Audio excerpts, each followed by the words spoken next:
أعوذ بالله من الشيطان الرجيم. Aku berlindung kepada Allah dari godaan syaitan yang terkutuk. Bismillahirrahmanirrahim. Dengan nama Allah yang Maha Pengasih, Maha Penyayang. Alhamdulillahi Rabbil Alamin. Segala puji bagi Allah, Tuhan seluruh alam. Ar-Rahmanir-Rahim. Yang Maha Pengasih, Maha Penyayang. Maliki Yaumiddin. Pemilik Hari Pembalasan. Iyyaka na'budu wa iyyaka nasta'in. Hanya kepada Engkaulah kami menyembah, dan hanya kepada Engkaulah kami mohon pertolongan. Ihdinas siratal mustaqim. Tunjukilah kami jalan yang lurus. Siratal ladzina an'amta 'alaihim ghairil maghdubi 'alaihim waladdallin. Yaitu jalan orang-orang yang telah Engkau beri nikmat kepadanya, bukan jalan mereka yang dimurkai, dan bukan pula jalan mereka yang sesat.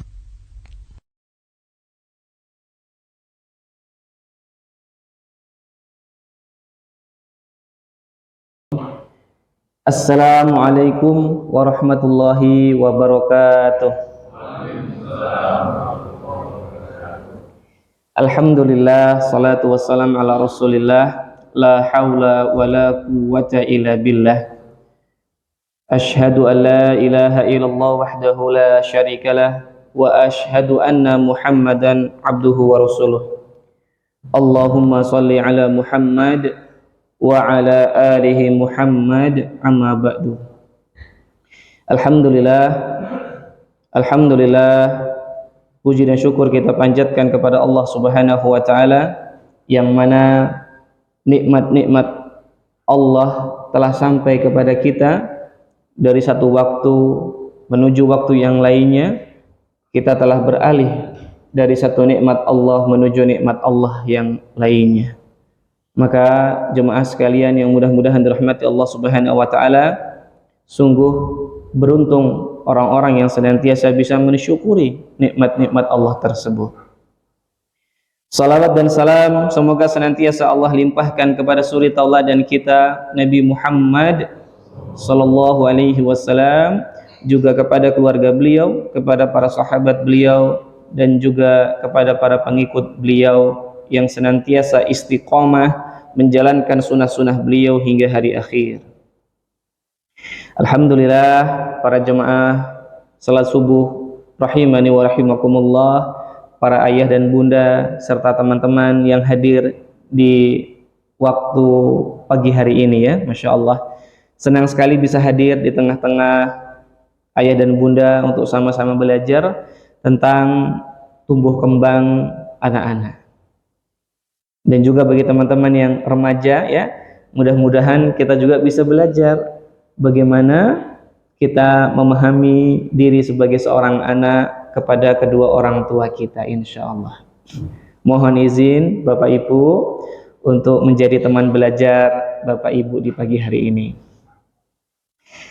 Insya Allah hari ini seperti yang disampaikan oleh Pak Aziz tadi, berkaitan tentang bagaimana kita memahami cinta untuk anak-anak kita. Di seri yang pertama ini kita akan belajar bersama tentang bagaimana memahami kebutuhan-kebutuhan cinta anak-anak laki-laki. Insya Allah untuk anak perempuan nanti di hari Ahad. Semoga Allah mudahkan. Bapak Ibu yang mudah-mudahan mencintai Allah dan semoga pula dicintai oleh Allah, di kesempatan pagi ini mari kita merenung sejenak. Sejauh ini kita sebagai orang tua, mungkin sudah ada yang 5 tahun menjadi orang tua, ada yang sudah 10 tahun, ada yang mungkin 20 tahun menjadi orang tua? Apakah kita sudah benar-benar menjadi orang tua yang nantinya insya Allah siap menghadap Allah untuk mempertanggungjawabkan amanah menjadi orang tua? Karena bukanlah seorang anak yang nantinya ditanya terlebih dahulu tentang baktinya kepada orang tua, melainkan orang tua terlebih dahulu yang akan ditanya oleh Allah bagaimana tanggung jawabnya menjadi orang tua.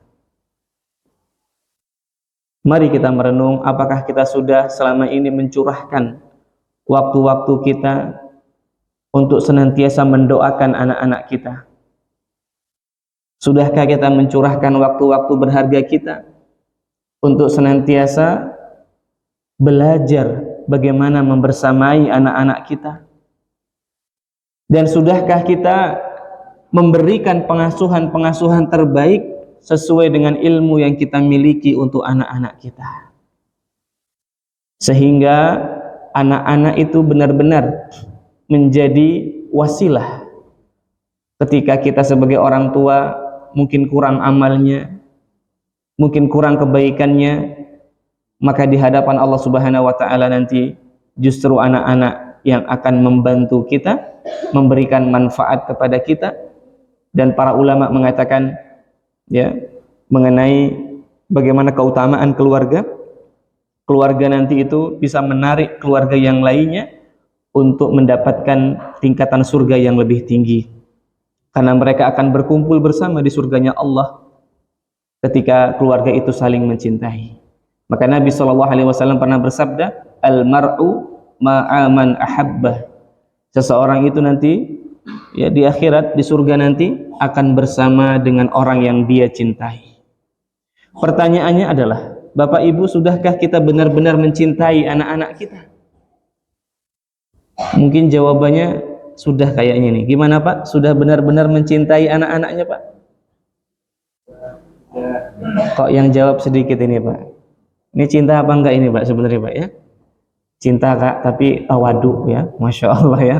Tawadu ini Pak ya, malu ini ya, atau mungkin rendah hati ya, menjaga keikhlasan. Kalau kita sudah benar-benar mencintai anak-anak kita, maka pertanyaan yang kedua, apakah anak-anak mencintai kita sebagai orang tuanya? Loh Kak Yogi, memangnya ada anak-anak yang gak cinta sama orang tuanya? Ada nggak Pak? Ada enggak? Ada Pak. Anak-anak yang senantiasa bermaksiat, dia melanggar larangan-larangan Allah, dia melanggar dan tidak mendengar perintah-perintah orang tuanya. Apakah ini cinta? Ketika para ulama mendefinisikan cinta, itu ada dua ciri ketika seseorang itu cinta. Yang pertama, dia akan selalu mengingat-ingat sosok yang dia cintai. Dan yang kedua, dia akan senantiasa melakukan berbagai macam usaha, melakukan hal-hal yang disukai oleh sosok yang dicintainya. Maka ketika seorang hamba cinta kepada Allah, hamba tersebut akan ingat terus kepada Rabbnya, senantiasa berzikir, mengharapkan pertemuan dengan Rabbnya. Yang kedua, seorang hamba akan senantiasa beribadah, mengerjakan perintah-perintah yang Allah perintahkan kepada kita, karena demikianlah Allah mencintai sesuatu yang diperintahkan oleh Allah Subhanahu wa taala.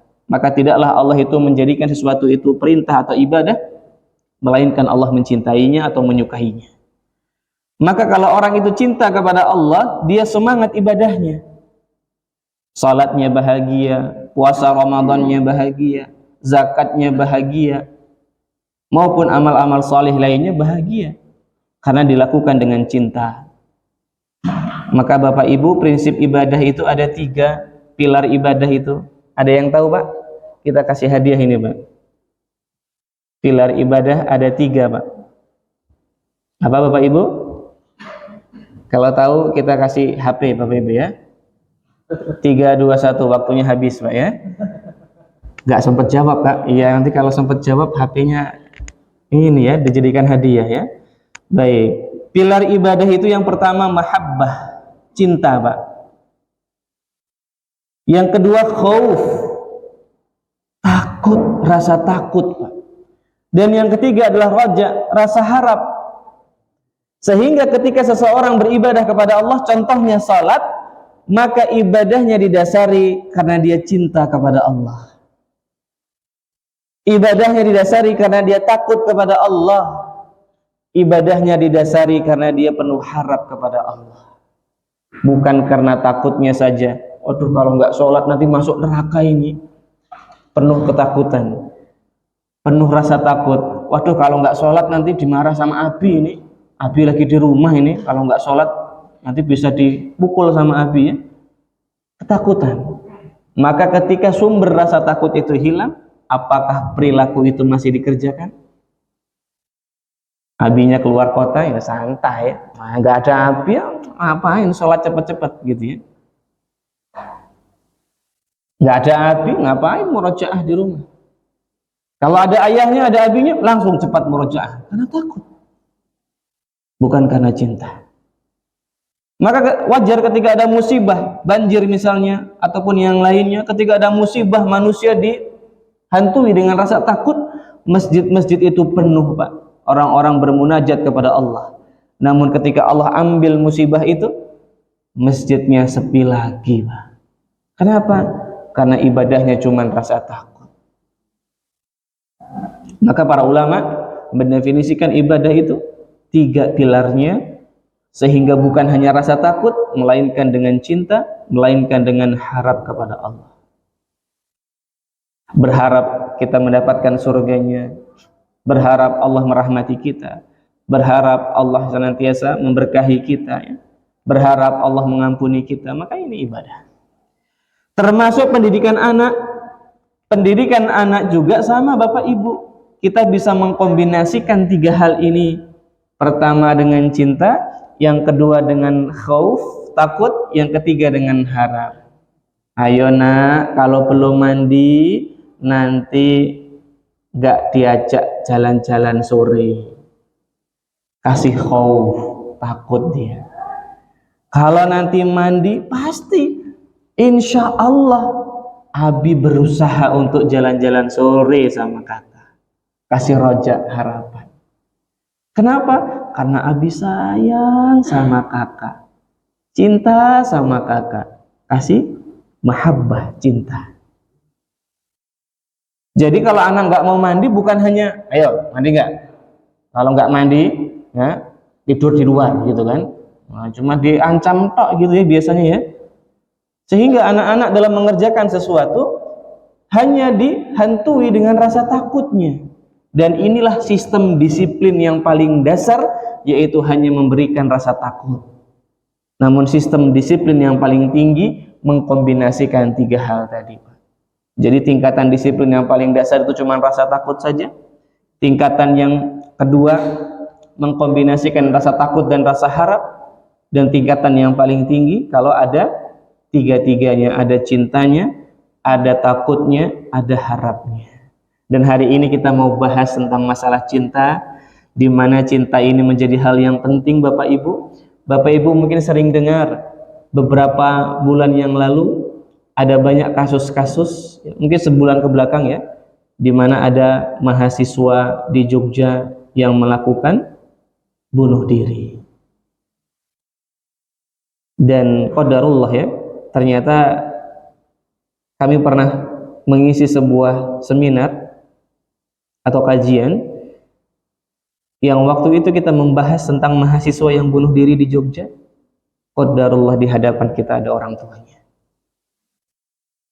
Jadi kita nggak sengaja, ibunya tiba-tiba menangis karena yang dibahas adalah anaknya.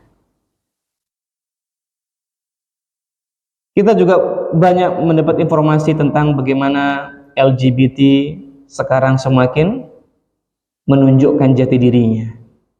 Tidak di kampus, ya, tidak di instansi pemerintahan, ya, atau bahkan di instansi pendidikan yang berbasis Islam, mereka sudah tidak malu-malu lagi, Pak, untuk menunjukkan jati dirinya bahwa mereka gay homoseksual, ya.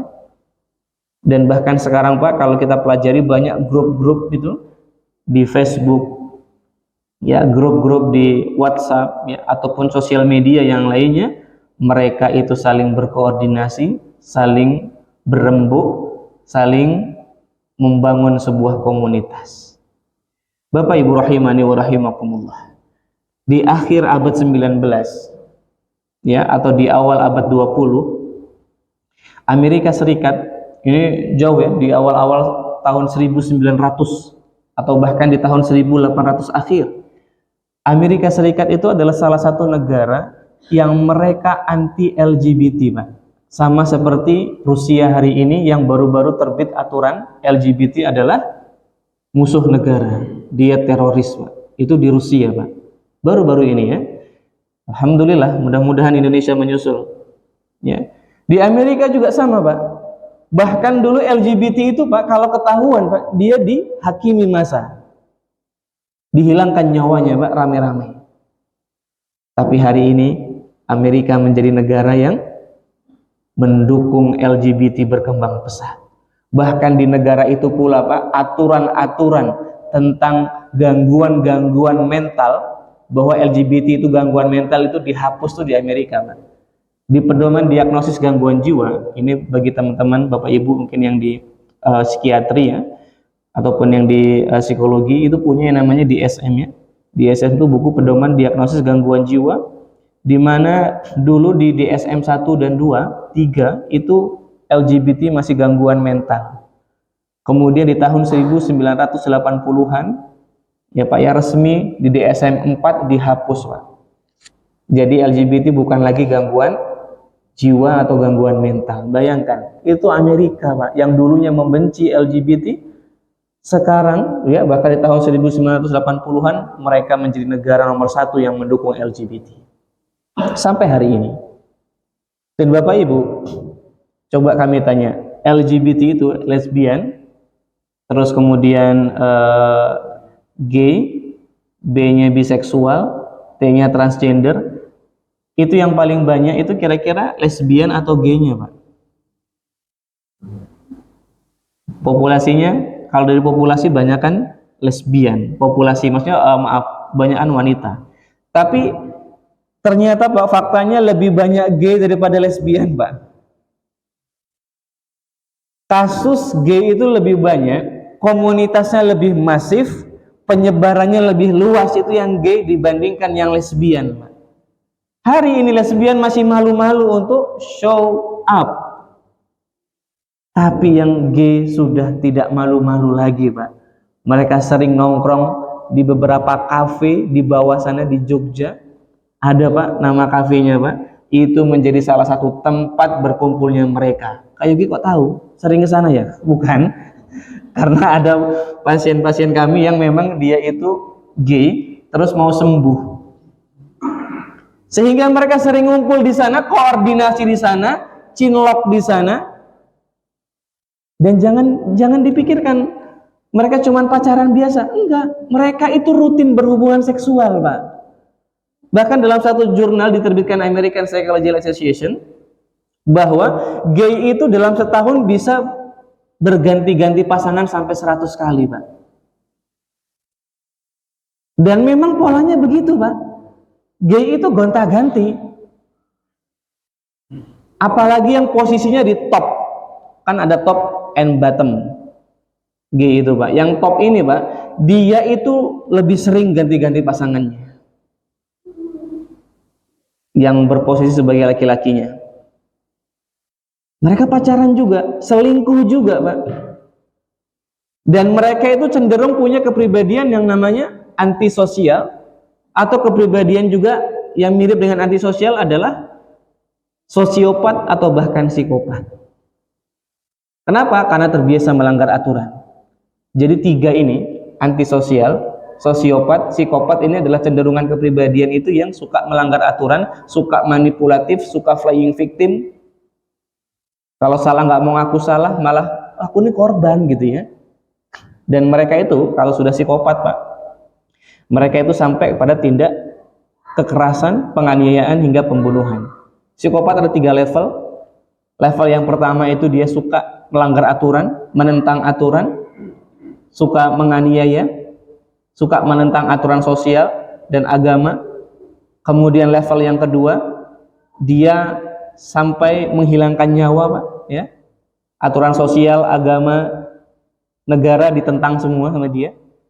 Kalau sudah level yang ketiga, dia muncul sadistiknya atau sadismenya.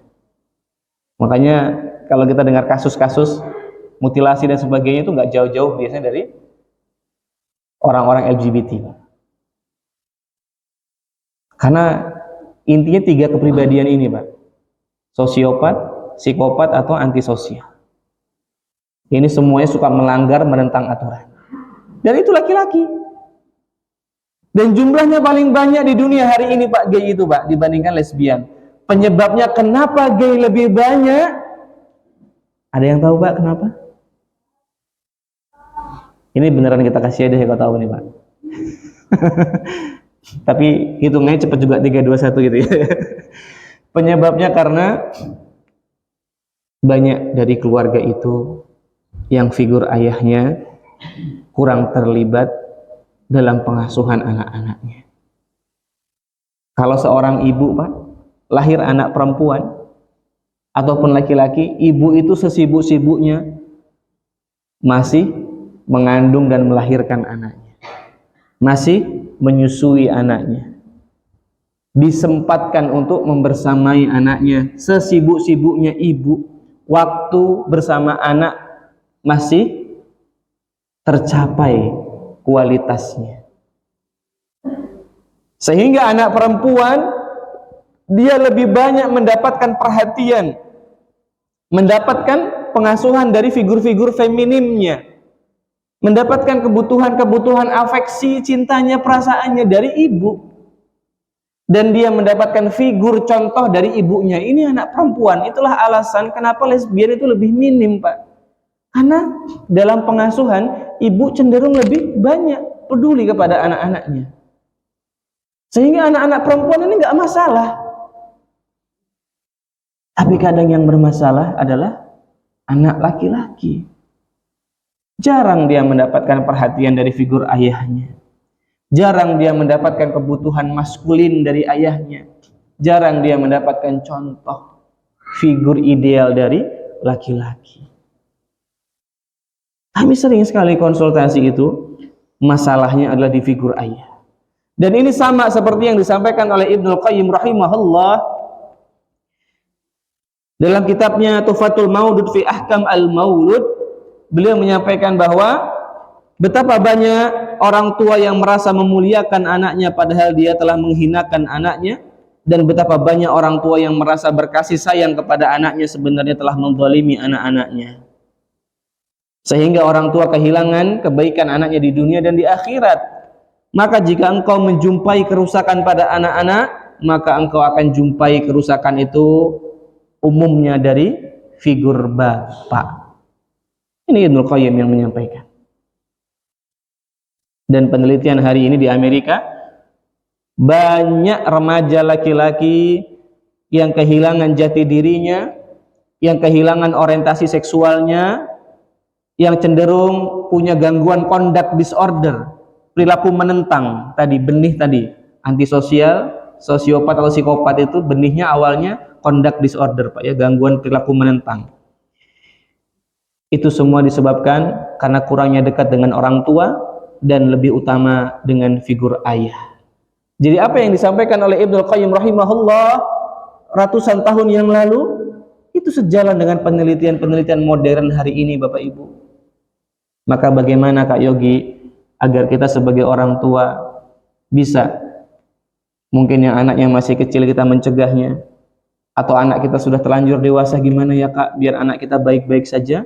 Maka mari sama-sama belajar bagaimana kita memberikan cinta kepada anak laki-laki. Sebagaimana yang Allah Subhanahu wa taala sampaikan, ar-rijalu qawwamuna 'alan nisa, ya.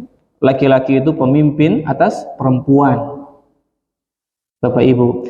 Sehingga karakter laki-laki ini memang pendidikan yang utama adalah bagaimana membuat mereka itu menjadi tangguh, Pak.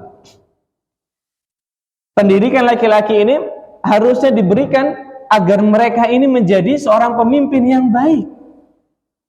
Ini karakter laki-laki kuat. Karakter laki-laki itu leader, dominan. Bukan berarti mendominasi. Tapi hari ini banyak laki-laki yang cuman leader-leaderan, Pak. Bukan hanya leader, malah cuman bos gitu ya. Bisanya cuma nyuruh orang, merintah orang.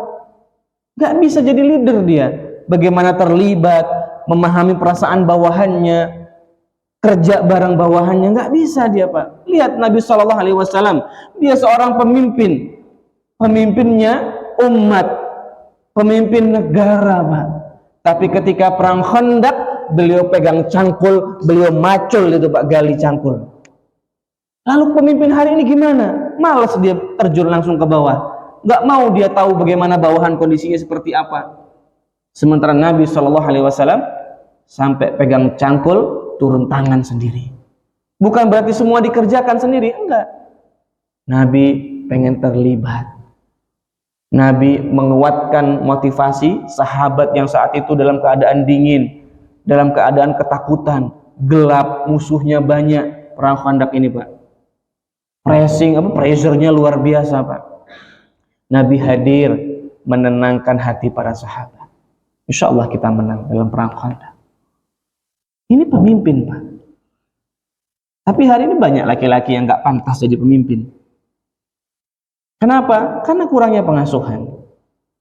Sementara Nabi Shallallahu Alaihi Wasallam tidak kurang-kurang bagaimana kakeknya Abdul Muthalib mendidiknya, bagaimana Abu Thalib membersamainya.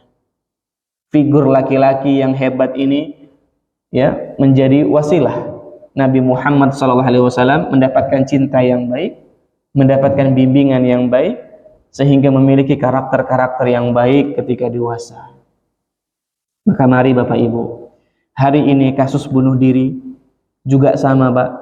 Bunuh diri itu di dunia, kalau kita lihat datanya WHO, yang paling banyak angka bunuh dirinya itu adalah gender laki-laki, Pak, bukan perempuan. Bahkan di Gunung Kidul itu Bapak Ibu bisa lihat, yang paling banyak itu ya laki-laki, bukan perempuan yang bunuh diri. Kenapa? Harusnya laki-laki lebih kuat, laki-laki harusnya lebih tahan, laki-laki harusnya lebih hebat. Di atas kertas secara nampak, secara zahir, laki-laki lebih kuat. Tapi nyatanya secara data membuktikan, Pak, perempuan lebih tangguh secara mental daripada laki-laki. Ada apa ini? LGBT banyaknya laki-laki. Kasus bunuh diri banyaknya laki-laki. Kenakalan remaja banyaknya laki-laki. Kenapa? Apa masalahnya? Lihat populasi, populasinya jauh 2 kali 3 kali lipat perempuan lebih banyak daripada laki-laki. Kenapa? Jawabannya di pengasuhan. Ya, salah satu jawabannya adalah di pengasuhan. Maka mari Bapak Ibu rahimani wa rahimakumullah, bagaimana menunjukkan cinta pada laki-laki? Maka ketika anak laki-laki itu datang, hadir ke dunia, ada 2 budaya, Pak.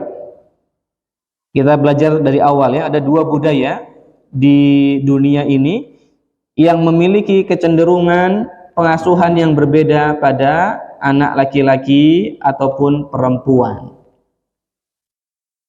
Maka dari 2 budaya ini kita bisa menilai bagaimana kita selama ini dalam mendidik anak laki-laki. Coba kita tanya dulu, Bapak Ibu lebih senang kalau punya anak laki-laki apa perempuan, Pak? Ya, Pak? Benar, Pak. Kalau punya anak perempuan terus kok, laki-lakinya mana gitu ya, Pak ya?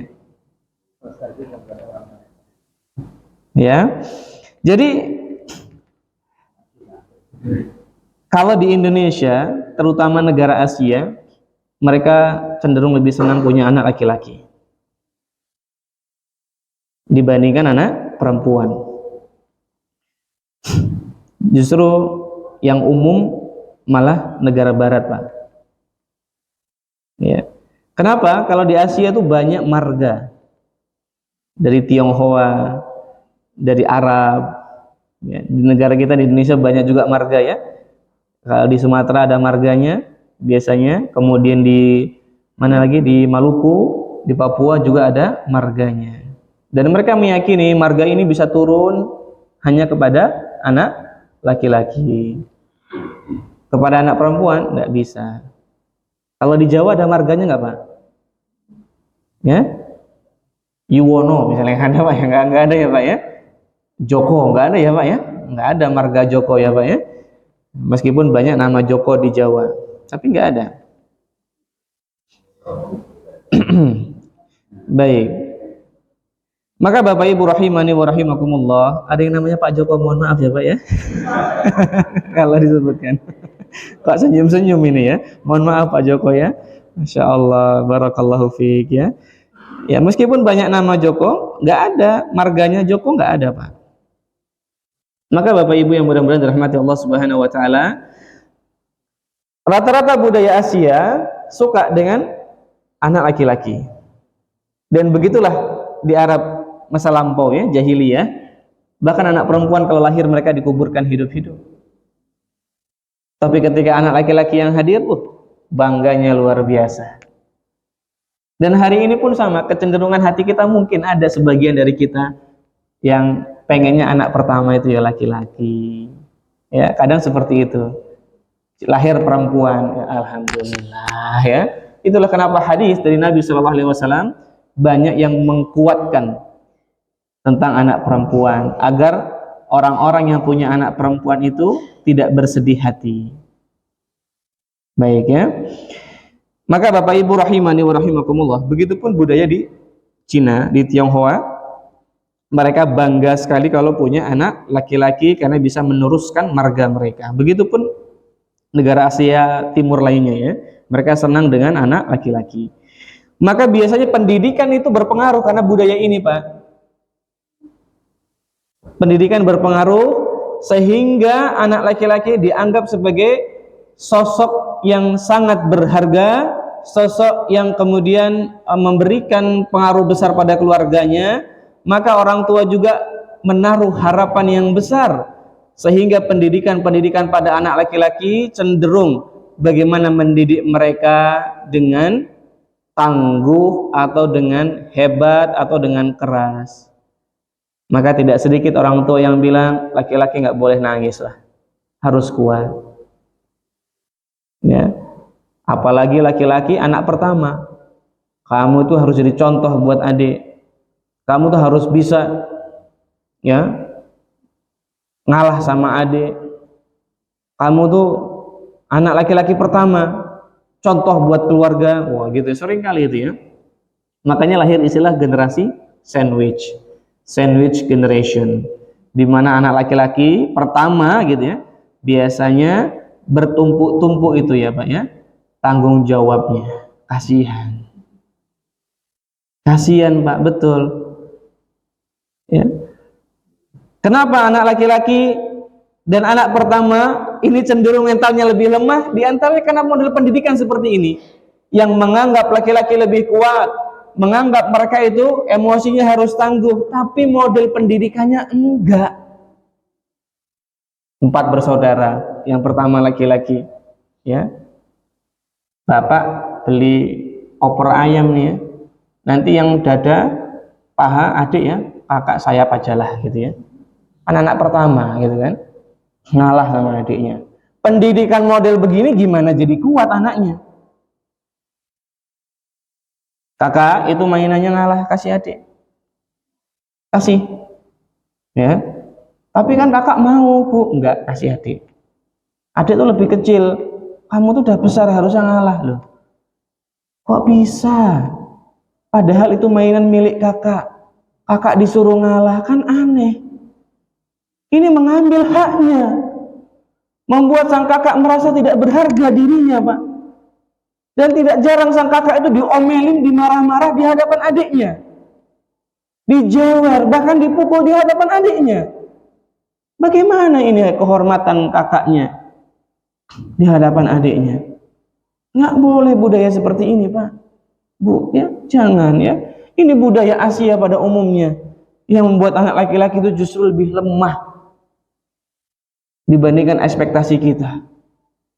Harusnya gimana Kak? Terus harusnya gimana? Baik, kita lihat. Laki-laki itu Bapak Ibu, dia sebenarnya apa yang dibutuhkan, kita akan lihat dari sudut pandang tumbuh kembang anak-anak. Kalau dari kebutuhan cinta, laki-laki itu butuh apa sih Kak? Nah, kita lihat ya. Masya Allah. Bapak Ibu rahimani wa rahimakumullah. Jika kita lihat dari sudut pandang cinta, apa yang dibutuhkan anak perempuan dan laki-laki berbeda. Anak perempuan, nanti kita bahas pertemuan besok. Nah, anak laki-laki ini apa? Dia kebutuhan cinta yang mendasar ketika dia kecil sampai besar.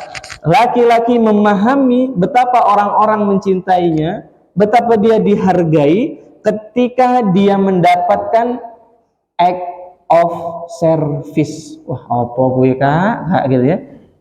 Act of service itu Pak, mereka mendapatkan pelayanan-pelayanan yang mendasar, dukungan-dukungan dasar Pak. Itu sampai besar. Makanya bapak-bapak ini kalau pulang kerja, pengennya kan rumah itu rapih ya Pak ya. Anak-anak udah mandi, rumah bersih, makanan siap. Oh, itu happy-nya luar biasa itu. 50% capek di kantor hilang gitu Pak ya. Masuk rumah itu. Tapi udah capek, masuk rumah kok ya berantakan ini ya. Anak-anak rembes, belum pada mandi gitu. Ibunya masih dasaran kayak gitu juga ya. Makanan belum siap. Wah, itu capeknya bisa 150% Pak gitu ya. Aduh gitu. Act of service Pak. Laki-laki itu suka dilayani. Termasuk ketika dia kecil. Layani gimana Kak? Semuanya diberikan? Bukan. Laki-laki ketika dia bermain, abi, ayo main yuk, mobil-mobilan. Pak, ini kesempatan menunjukkan cinta sama anak laki-laki. Anak perempuan, kadang kita nggak punya waktu main Pak. Tapi cukup kita bilang, hari ini adik cantik banget, Masya Allah bajunya pink, ini bagus banget. Senyum, ya tadi gitu kan. Udah merasa dicintai Pak. Laki-laki digituin nggak ngefek Pak. Hari ini kakak ganteng banget gitu kan. Nggak senyum-senyum gini-gini dia Pak ya. Malah apa tapi malah gitu dia. Tapi bapak ibunya mau nemenin mereka main. Ya Pak ya. Kejar-kejaran sama mereka. Sesekali abinya kalau pas libur nyuapin. Kakak hari ini abi suapin ya. Ini servis Pak. Dan ini bagi anak laki-laki powerful Pak, sangat kuat bahasa cinta ini Pak. Begitulah anak laki-laki. Makanya ketika dia ngajak bermain Pak, ini momen yang paling penting. Kayak Gi, kalau anak saya udah remaja, udah dewasa gimana? Nah, penting Pak. Para ayah yang hari ini hadir, yang anaknya udah remaja, udah dewasa Pak. Kalau anaknya pulang, bawa kendaraan Pak, cuci Pak kendaraannya Pak. Entah kita bawa ke tempat cucian atau kita cuci sendiri Pak depan rumah. Itu bisa meleleh hati anak kita yang laki-laki Pak. Coba bapak-bapak yang hadir di sini, pernah nggak dulu dilayani oleh ayahnya tanpa kita minta? Mungkin sepatu yang kita pakai tanpa kita minta diberikan. Kendaraan yang kita gunakan tanpa kita minta, mungkin sepeda itu dipompa bannya biar. Pernah nggak Pak? Mungkin ada yang belum pernah, ada yang pernah. Tapi kalau ada yang pernah, itu mungkin berkesan sampai hari ini. Anak laki-laki, bapak-bapak yang laki-laki sudah dewasa hari ini, mungkin sampai hari ini rindu sekali betapa nikmatnya masakan ibu kita. Betapa ingatnya kita kalau ibu itu masakin masakan favorit kita Pak. Tanpa kita minta. Wah, anak lanang pulang, sembelih ayam itu Pak. Dibikinkan opor kesukaan kita. Kita nggak pernah minta. Tapi ini Pak yang bikin kita tuh ingat sama ibu kita. Bikin kita rindu, pengen bikin pulang kita kalau kita musim lebaran gini karena ingat Pak, opornya ibu. Masya Allah. Itu laki-laki seperti itu Pak. Dia suka dilayani. Itulah kenapa dalam rumah tangga Pak, laki-laki kalau mendapati istrinya patuh, nggak suka menentang, sabar. Wah, laki-laki tuh emannya, nyaahnya, nyaah itu eman Pak gitu ya. Itu ke istri luar biasa besarnya Pak. Tapi jika dia dapati istrinya suka menentang, nggak sabaran, wah ini laki-laki merasa tidak dicintai dalam rumah tangga ini. Dan itu dibuktikan dalam bukunya John Gray, bukunya Sarah Barbara Pease juga sama. John Gray 2 jilid bukunya, Sarah Barbara Pease 3 jilid bukunya. Mereka bilang laki-laki itu kalau di rumah nggak dapat pelayanan, nggak dihargai, nggak dihormati, hilang rasa cintanya. Begitupun anak-anak kita yang hari ini masih kecil. Kita sapa ketika pulang. Ya Pak ya, ajak dia bermain. Yang besar gimana? Sama yang SMA. Mas gimana mas hari ini? Kok ayah di kantor rindu terus sama mas ini? Gitu ya. Gimana pelajarannya? Nih Abi belikan makanan kesukaannya mas. Itu yang SMP, SMA nggak apa-apa digituin Pak. Ya, begitupun yang ketika sudah kerja, sudah dewasa. Ya, ketika pulang kita bersihin kendaraannya ya. Ya, kemudian kita siapin apa buat dia ya. Kita bikinin apa buat dia. Ini act of service ini benar-benar ngefek Pak sampai dia dewasa. Makanya bagi para ibu-ibu yang hadir hari ini, kalau anak lanang pulang Pak, Bu, jangan segan, tunjukkan perhatian yang berupa servis kepada mereka. Mungkin laki-laki nggak banyak bilang, wah makasih ya Bu, enggak. Makasih Bu, gitu kan. Abinya, makasih Pak. Kadang nggak bilang makasih itu ya, tapi Masya Allah hatinya berasa. Ya, maka itu yang pertama. Untuk anak laki-laki Bapak Ibu yang masih kecil di bawah 12 tahun, langkah-langkah kita dalam menunjukkan cinta kita kepada mereka, hadir untuk aktif bersama mereka, menunjukkan tadi apa, servis atau support kita. Makanya nggak wajar banyak film-film dulu kita sering nonton film keluarga mungkin ya, film Amerika gitu ya, Hollywood gitu, film keluarga itu kalau anak laki-lakinya main bola, bapak ibunya ribut di pinggir lapangan kan, ayo gitu Pak ya, itu juga servis. Jadi apapun yang anak laki-laki kita suka, hobinya dia, aktivitasnya dia, kalau kita punya waktu untuk terlibat, untuk ikut Pak. Oh, ini bikin anak laki-laki lekat sama kita. Tapi kalau anak-anak kita misalnya suka, Bu, aku besar mau jadi main bola gitu ya. Alah, mau jadi apa? Pemain bola itu nak susah hidupnya nak gitu, cedera gitu. Ya masa anak umur 3 tahun anak umur 7 tahun Bu ya kamu tuh jadi arsitek gitu ya Bu ya, ngerti dia Bu ya, nggak seru kerjaannya arsitek itu Pak bagi anak-anak. Kalau udah kuliah baru seru ternyata arsitek, baru dia paham ya. Dulu juga mungkin Bapak Ibu yang hadir di sini mungkin ada lawyernya, ada yang ahli hukum. Apakah kepikiran waktu kecil jadi ahli hukum kan? Mana seru gitu ya. Kayuki juga sama, nggak kepikiran psikolog, mana seru gitu psikolog gitu kan. Pengennya tentara gitu ya, seru gitu. Itulah anak-anak, sabar. Maka jika ada anak-anak di bawah 12 tahun, laki-laki, ini cita-citanya aneh-aneh biasanya Pak ya. Pengen jadi yang markirin pesawat gitu kan. Nggak apa-apa Bu, sabar ya. Pengen jadi supir truk, ya sabar. Mungkin yang dilihat hari ini supir truk, telolet terus itu Bu ya. Seneng dia gitu ya, sabar gitu ya. Sabar, oh gitu ya nak ya. Gimana tuh supir truk itu gitu ya. Bukan langsung, wah supir truk mau jadi apa kamu nanti gitu. Jangan gitu Bapak Ibu, sabar.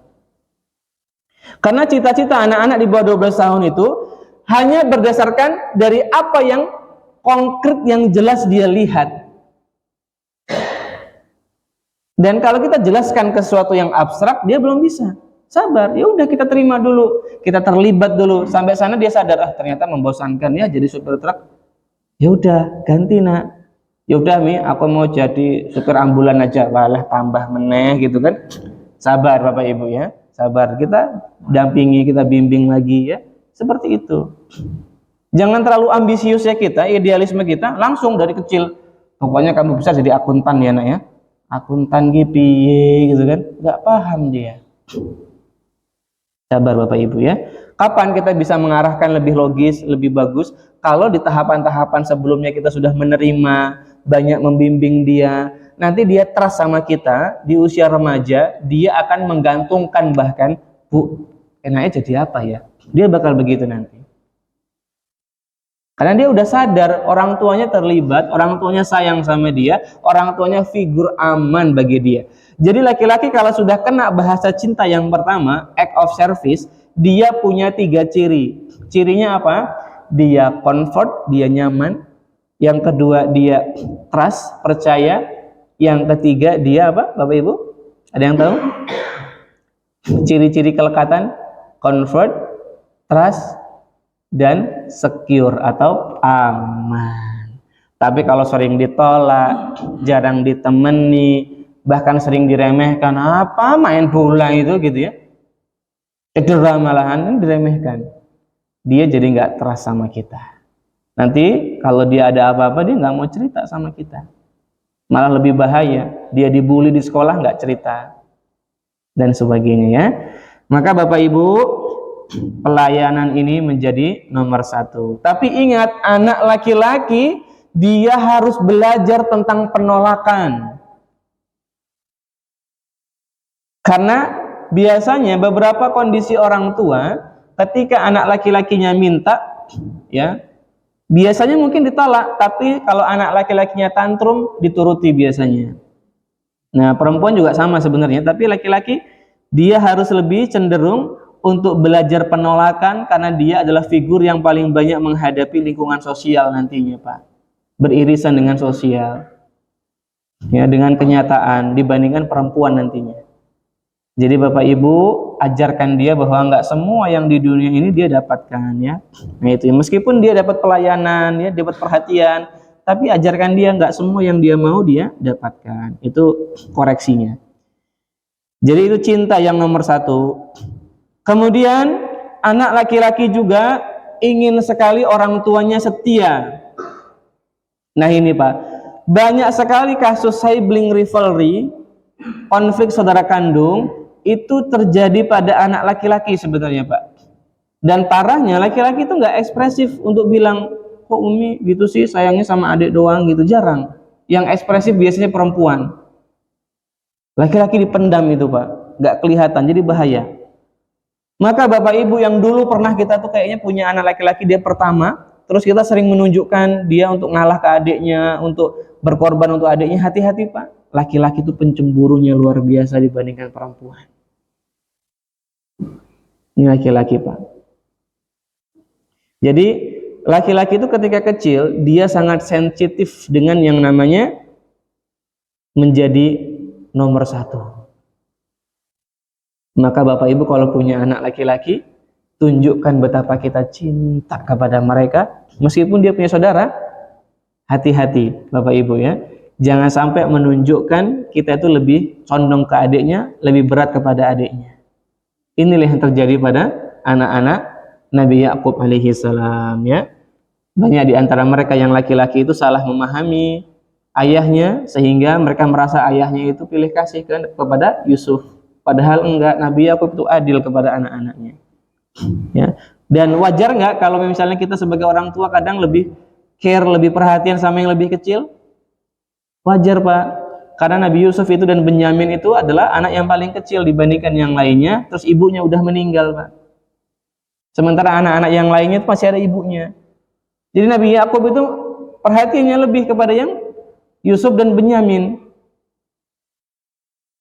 Maka saudara-saudaranya salah paham, salah mengartikan ya. Maka penting sekali untuk memberikan porsi penjelasan kepada anak laki-laki betapa kita menyayangi mereka, betapa kita bangga dengan mereka. Sehingga poin yang kedua ini Pak, pastikan Bapak Ibu tuh melihat setiap kebaikan anak laki-laki yang muncul. Misalnya mungkin di usia 5 tahun, 7 tahun kadang tuh kan rewel, lari luar biasa ya, aktif luar biasa Pak. Itu ciri khas anak laki-laki. Kalau kita lihat secara fisik, memang perkembangan motoriknya jauh lebih maju, jauh lebih pesat dibandingkan anak perempuan. Dan mereka cenderung motorik kasar dibandingkan motorik halus.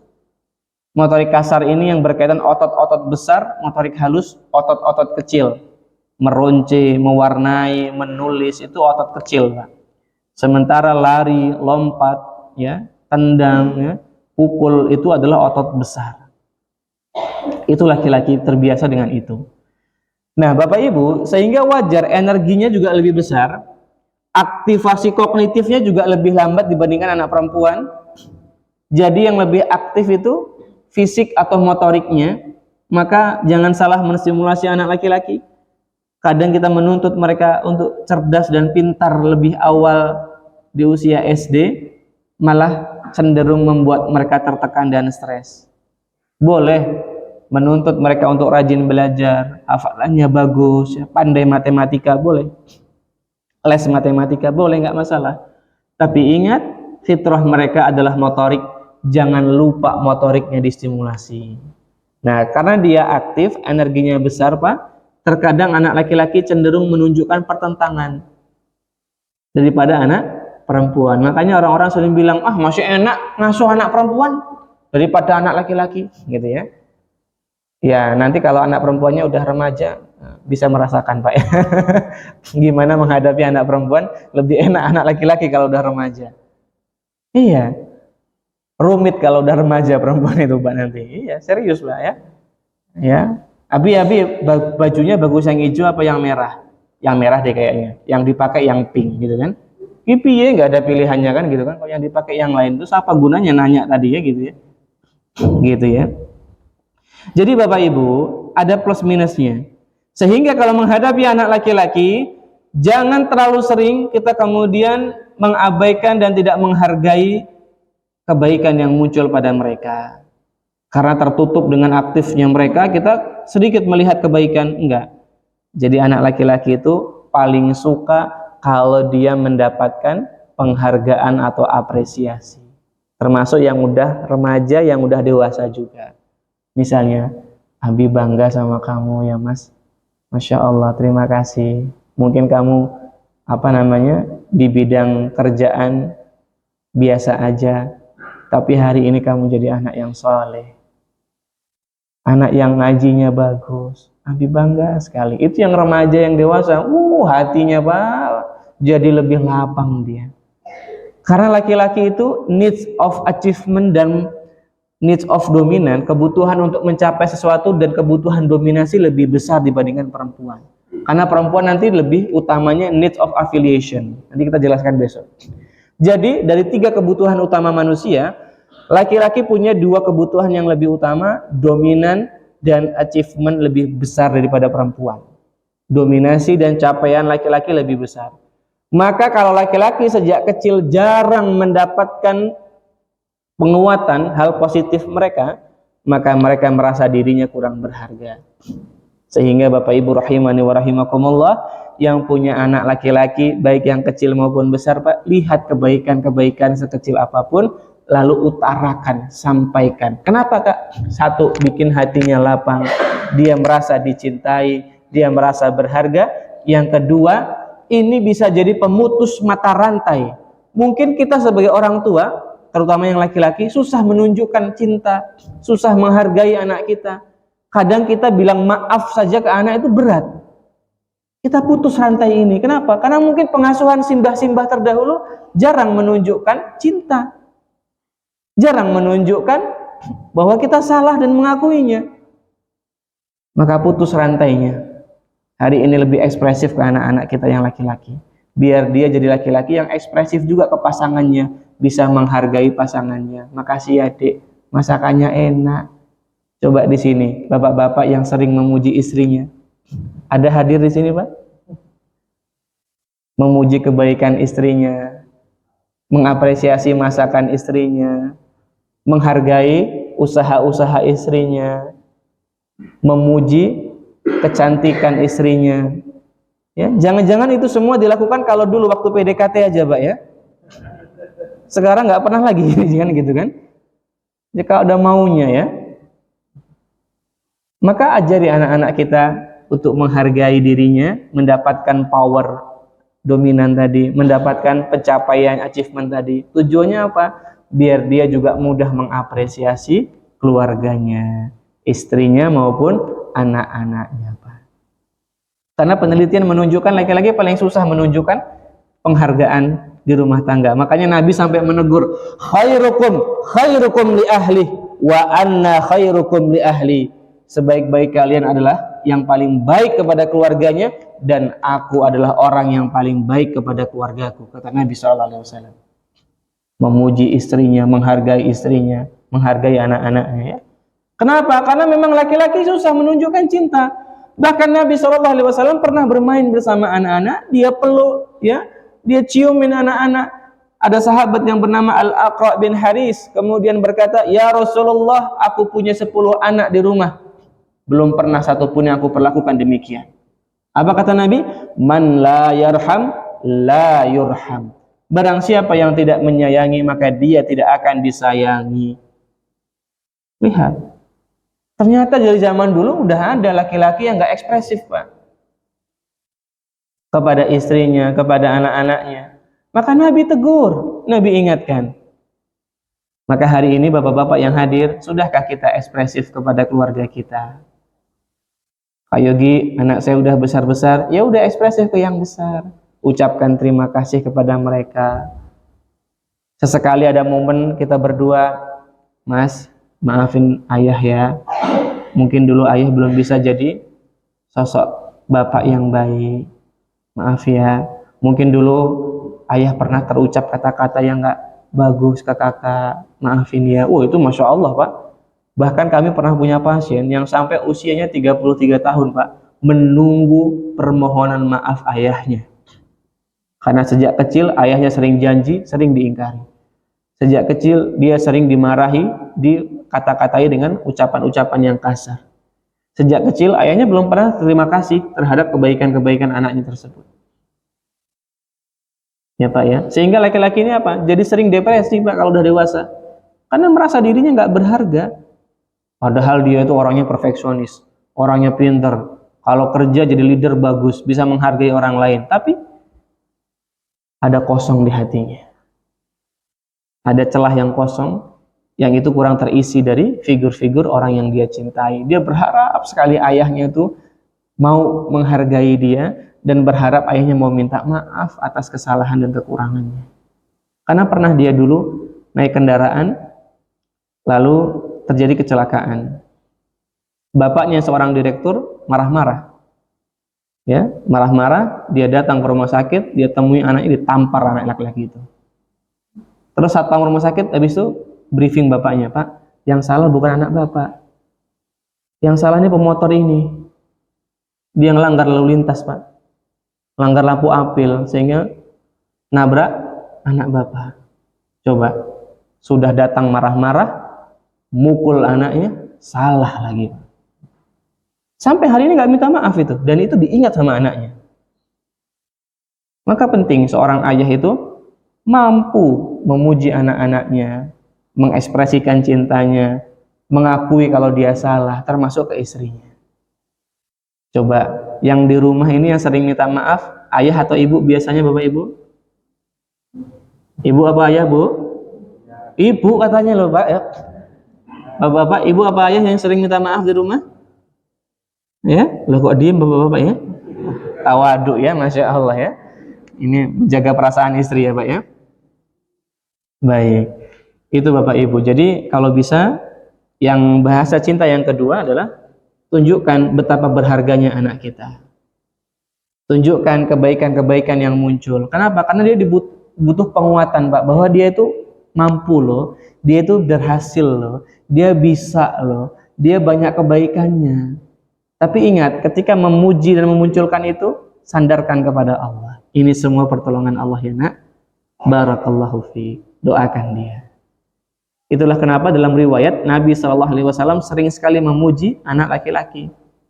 Nabi pernah memuji Ibnu Mas'ud karena dia rajin belajar Al-Quran. Kata Nabi, innaka gullam mu'allam. Sesungguhnya engkau adalah pemuda yang terpelajar.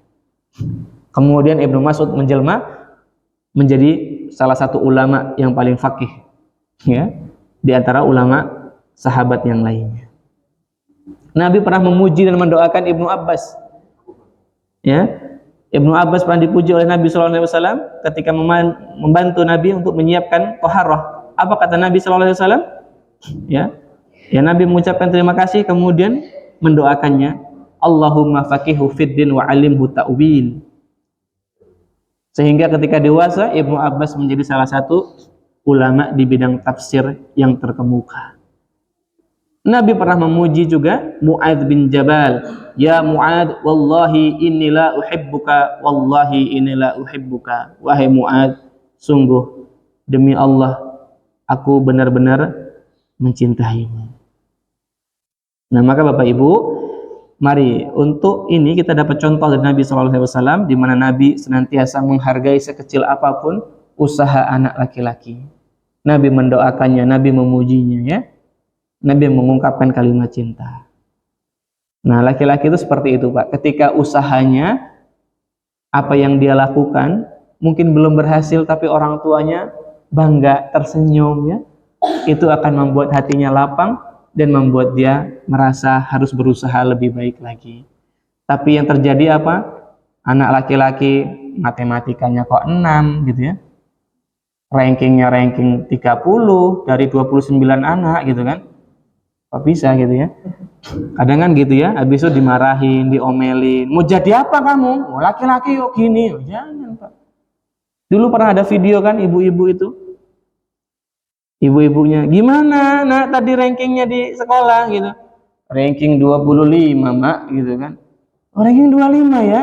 Wah, enggak apa-apa nak ranking 25. Kamu ranking 25 di sekolah, tapi kamu ranking 1 di hati Mama. Wah, luar biasa. Ya, betapa berharganya dia, Pak. Karena laki-laki itu jujur adalah makhluk yang suka memikirkan segala sesuatu yang terjadi pada dirinya. Bapak Ibu, kalau ada masalah, laki-laki itu kalau punya masalah, Bu, nggak seperti perempuan yang kemudian menceritakan masalahnya untuk dapat solusi, untuk didengarkan kadang gitu ya. Laki-laki enggak. Kalau ada masalah di kantor, dia pulang ke rumah, maunya di kamar, tenang, nggak diganggu. Dan dia nggak cerita. Sampai nanti dia merasa butuh cerita, baru dia cerita. Itu laki-laki, Bapak Ibu. Ini karakternya. Sehingga anak-anak kita yang remaja, yang pemuda, kalau sejak kecil jarang dihargai, jarang diapresiasi, usahanya sering dikecilkan ya, minat-minatnya sering diremehkan, Pak. Itu kepikiran, Pak. Sampai dia kuliah. Maka usahakan menjadi orang tua yang bisa menunjukkan cinta kepada anak laki-laki dengan mampu menghargai setiap proses, setiap kebaikan yang mereka usahakan. Bukan memanjakan, tapi kita menghargai kebaikan yang nyata, yang nampak dari mereka. Baik, itu baru bahasa cinta yang kedua. Kemudian bahasa cinta yang ketiga, Bapak Ibu, yang terakhir, singkat saja, untuk anak laki-laki, di sini mereka itu nanti ketika sudah masuk usia remaja, ya, masuk usia balik, usia 10 tahun ke atas atau 12 tahun ke atas, mereka itu punya peningkatan hormon testosteron yang kemudian menunjukkan dorongan seksual yang tinggi. Ini laki-laki, Pak. Sehingga ketika pacaran, yang paling butuh untuk hubungan seksual itu laki-laki. Dan yang paling mudah untuk dirayu, untuk berhubungan seksual ya laki-laki. Maka penelitian menunjukkan laki-laki itu ketika dia jatuh cinta, Bapak Ibu, kalau perempuan itu nanti di bagian nukleus kaudatanya, nanti kita bahas besok ya. Tapi laki-laki itu nanti ketika dia jatuh cinta, yang paling aktif itu adalah bagian korteks visualnya. Kenapa? Atau apa maksudnya? Ketika dia jatuh cinta, menyukai seseorang, dia itu akan meningkatkan hormon testosteron karena kondisi fisik yang dia lihat. Berkaitan alat indera. Jadi visual, masuk korteks visual diproses, Pak. Makanya laki-laki itu mencintai pasangannya dari fisiknya. Sehingga kalau ada laki-laki bilang aku tuh suka sama perempuan gak mandang fisik, walah gitu ya, embel gedes itu, Pak ya. Beneran, Pak, ini semua penelitian soalnya. Dan dalam Islam yang disuruh untuk menjaga pandangan siapa? Laki-laki, Pak. Karena penelitiannya ketika laki-laki melihat figur perempuan yang dia tertarik kepadanya, itu korteks visualnya merespon, lalu memicu testosteronnya 2 kali sampai 3 kali lipat, Pak. Jadi syahwatnya tinggi. Termasuk laki-laki yang bersama perempuan, dia berkholwat, berdua-duaan, Bapak Ibu, itu juga sama, diteliti juga. meningkat testosteronnya 3 kali lipat. Jadi nggak boleh laki-laki berkholwat, nggak boleh laki-laki bermudah-mudahan memandang lawan jenisnya. Masya Allah ya. Nah, sehingga untuk bahasa cinta yang ketiga laki-laki ini Pak, bikin kegiatan yang motorik kasarnya banyak kepada mereka Pak, sejak kecil. Umur 6 tahun, 5 tahun Bapak Ibu nanti punya cucu misalnya, ada cucunya, ayo Pak, bilang sama anak kita, ayo ikutkan dia renang, ikut dia main bola.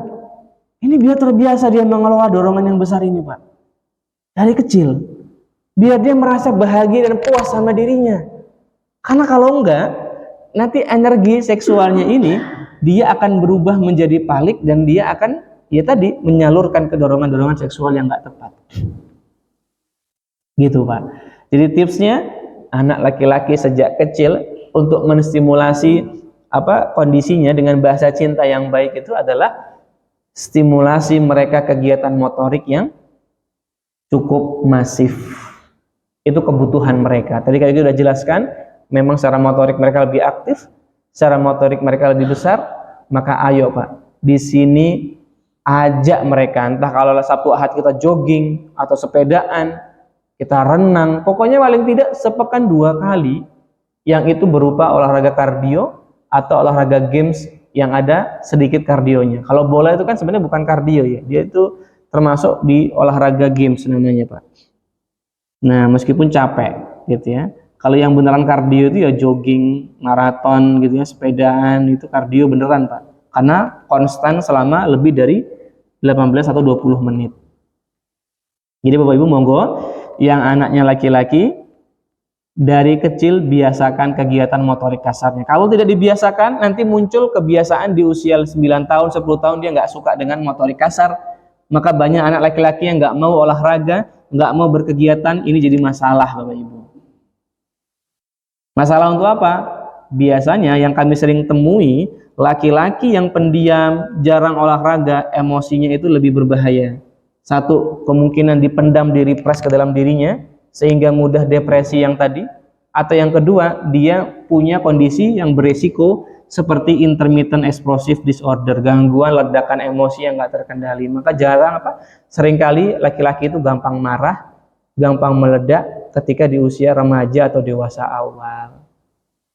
Nah ini salah satunya karena memang dari kecil nggak terstimulasi dengan baik. Maka mari Bapak Ibu yang punya anak laki-laki, ayo wes renang, sepak bola, mau sepedaan, mau lari, mau apapun, yang penting rutin Pak. Semakin kecil semakin bagus, insya Allah. Jadi ini tugas kita Pak, untuk menunjukkan betapa kita mencintai, menyayangi anak laki-laki, dan mereka merasa dicintai lalu disayangi, insya Allah. Nanti ketika sudah remaja, anak laki-laki kita akan menunjukkan kondisi-kondisi yang insya Allah lebih baik, lebih tangguh karena merasa dicintai. Disiplin tetap ya Pak ya, disiplin tetap ya, seperti pendidikan simbah-simbah kita terdahulu. Tapi cinta itu dasar anak-anak tangguh. Disiplin dasar anak-anak itu mampu menghadapi masalah.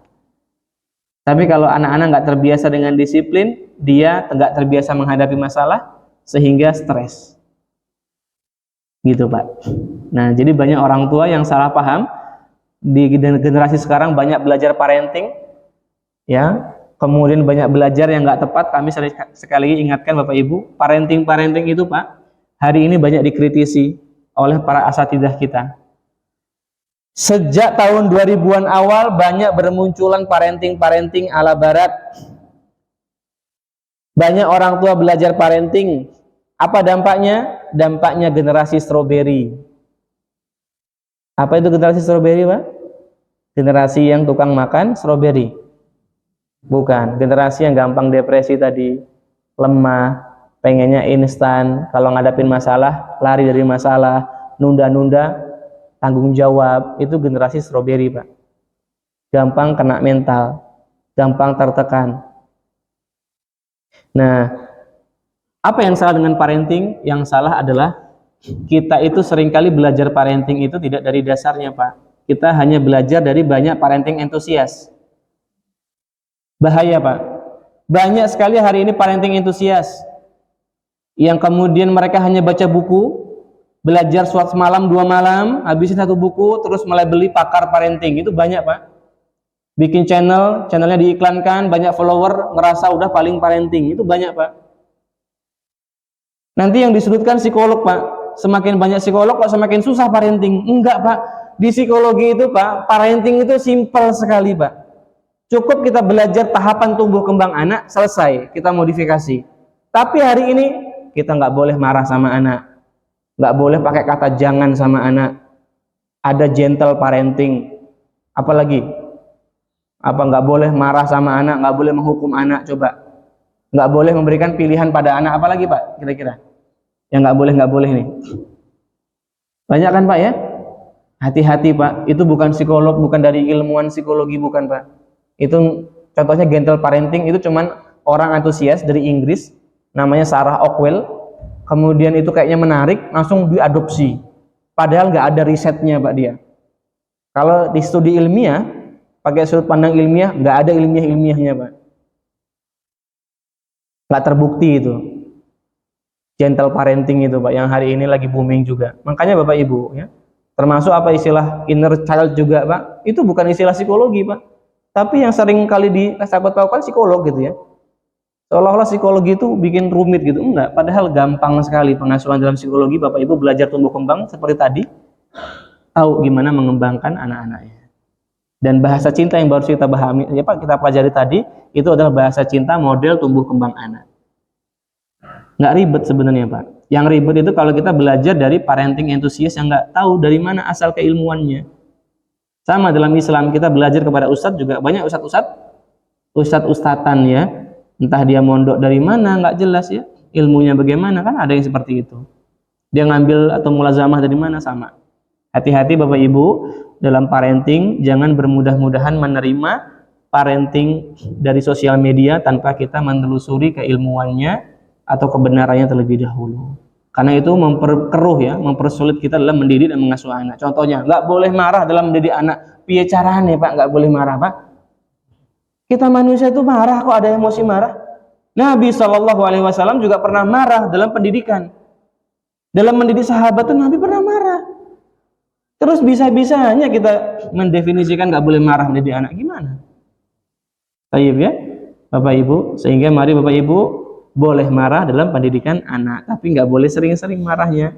Dan marahnya tidak berlebih-lebihan ya, memukul ya, atau menunjukkan perilaku yang buruk seperti melempar atau berkata yang kotor. Demikian. Semoga ini bermanfaat. 3 model cinta tadi itu model yang paling awal. Mudah-mudahan kita bisa terapkan kepada anak laki-laki kita. Dan insya Allah bagi ayah bunda yang punya anak perempuan, ditunggu pertemuan berikutnya kita akan pelajari bagaimana anak perempuan. Lebih rumit lagi Pak ya. Makanya ada orang yang bilang mempelajari laki-laki itu kadang bukunya cuma 1 tipis gitu ya. Tapi mempelajari perempuan tuh bukunya ada 3 jilid tebel-tebel gitu ya. Lebih susah ya. Tapi sebenarnya enggak, insya Allah. Kita akan pelajari besok. Semoga Allah mudahkan. Barakallahu fikum. Kita buka sesi tanya jawab jika ada pertanyaan. Silakan Bapak Ibu.